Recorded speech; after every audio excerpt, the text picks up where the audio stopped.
안녕하십니까? SI, PI, 그리고 EMC에 대한 기초적인 내용을 알아보기로 하겠습니다.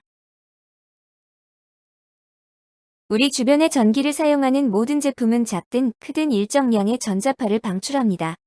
이러한 전자파의 영향에 의해 주변 다른 전자기기에 영향을 주기도 하고 인체에도 영향을 줄 수 있습니다. TV, 휴대폰, 전동 드라이버 등의 전자기기에서부터 자동차, 고압선 등 일상의 모든 전기기기나 장치, 설비들은 전자파를 방출합니다.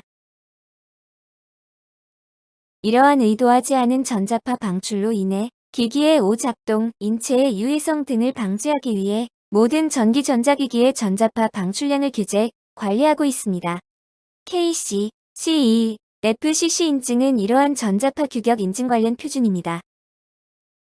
EMC는 Electromagnetic Compatibility의 약자로 다른 기기에 전자파 방해를 주지 않는 EMI 측면과 다른 기기로부터 전자파 방해를 받지 않는 EMS 측면 두 가지를 모두 만족해야 한다는 의미로 전자파를 주지도 받지도 않아 제품 본래의 성능을 유지하는 것을 의미하며 전자파 적합성이라고 합니다.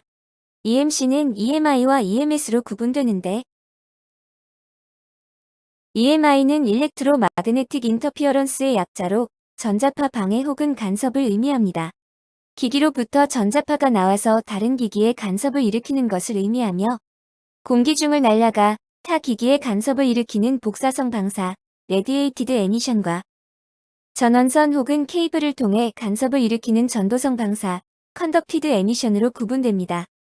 즉 EMI는 복사성 방사, 전도성 방사 두 가지로 구분됩니다. EMS는 Electromagnetic Susceptibility, 즉 전자파 내성을 의미합니다. 외부로부터 전자파 간섭을 받아도 동작 등의 장애를 일으키지 않는 내성이 요구됩니다. EMS도 외부에서 들어오는 복사 노이즈에 대한 내성, Radiated Susceptibility와 전원선 또는 케이블을 통해 들어오는 노이즈에 대한 전도 내성, Conducted Susceptibility로 구분됩니다.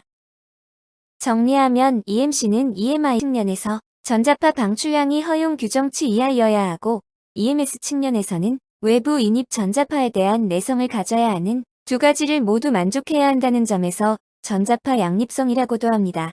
전자기기 간 전자파 간섭에는 공기 중을 날아가 다른 기기에 간섭을 일으키는 복사성 방사와 전원선이나 통신 케이블을 통해 간섭을 일으키는 전도성 방사가 있습니다. 좌측의 노이즈 발생원으로부터 장애 전자파가 허용 한계를 넘어설 때 피해를 받는 피해기기로의 전달 경로는 두 가지가 있습니다. 하나는 전파처럼 공기 중으로 날아가는 복사성 경로가 있고 전기적으로 서로 연결되어 있는 케이블을 통한 전도성 경로가 있습니다. 이러한 유해 전자파를 줄이기 위해서는 그 원인 발생지인 소스 측에서의 대책이 가장 효과적입니다. 노이즈 전달 구조는 복사성과 전도성 외에 복합적인 경로, 즉 전도성에서 복사성 혹은 복사성에서 전도성 경로로 전달되는 경우도 있습니다. 전도성 방사를 살펴보면 잡음 소스와 피해기기 간의 전원선이 같은 라인에 연결된 구조이므로 AC 라인을 통해 전달되는 경로와 외부 AC 전원 공급 라인, 즉 콘센트로부터 인입되는 경로, 그리고 잡음 소스와 피해기기가 같은 접지 라인을 이용하는 경우에도 전도성 방사에 의한 노이즈 전달 경로가 형성됩니다. 여기서 공통 임피던스란 USB 케이블을 이용한 통신에는 접지와 전원 그리고 데이터 라인을 사용하는데 이때 접지 선로에 걸리는 임피던스를 의미합니다. 이제 전도성에서 복사성 경로로 바꿔 전달되는 형태를 살펴봅시다. 피해기기의 케이블에서 노이즈가 방사되어 피해기기로 영향하는 경우입니다. 즉 전원이나 통신 케이블에서의 노이즈가 방사되어 기기로 영향을 주는 경우를 말합니다. 그리고 복사성에서 전도성으로 바뀌어 전달되는 경우는 잡음 소스 기기의 노이즈가 방사되어 케이블로 전달되는 형태를 말합니다.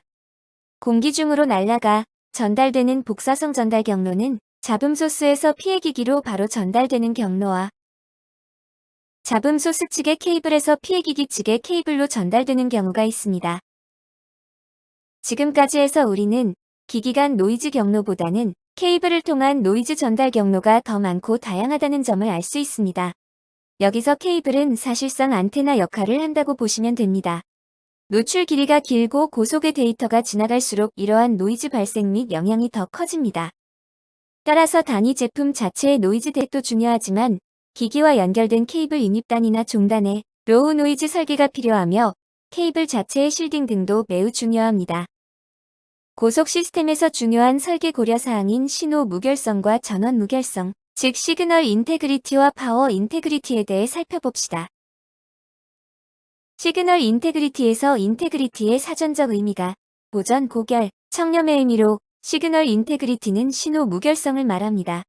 즉 신호 품질과 같은 의미로 보면 되며 회로나 시스템에서 신호가 선로를 따라 전송되는 중에 신호의 왜곡이나 간섭 없이 얼마나 깨끗한 신호를 전달하느냐에 관한 기술입니다.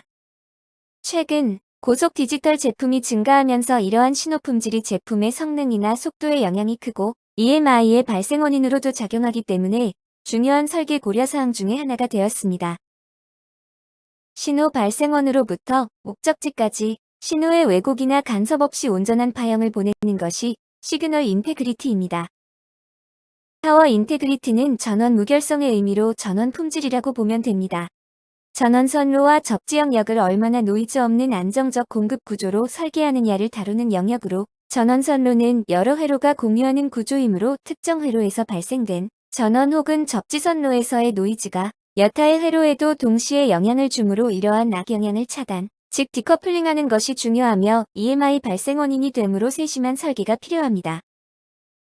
즉 전원과 접지층을 낮은 임피던스로 잘 설계하여 모든 회로나 IC에 노이즈 없는 안정적인 전원을 공급하는 것이 파워 인테그리티입니다. 이러한 SI/PI는 EMI와 함께 고속 시스템 설계에서 중요한 3대 요소로 SI/PI가 문제가 되면 시스템 불안정 이외의 EMI에도 영향을 줍니다.